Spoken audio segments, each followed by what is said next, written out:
আজকে হচ্ছে মখমলি পাটিসাপ, তার জন্য আমি 1 কাপ ময়দা নিয়ে হাফ কাপের মতো চালের গুঁড়ো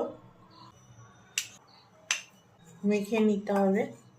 গুঁড়ো চিনি 1 চামচের মতন দিলাম, নুন হাফ চামচ, তেল ঢালবো, মিক্স করতে হবে। 200 গ্রাম দিয়েছি, আমি ঢাললাম। এটাই নারকেলের চিনি 5 চামচ দিলাম। স্লো ফ্লেমে নাড়তে হবে। নারকেলের মধ্যে 250 গ্রাম ফিট দিয়েছি, এলাচ,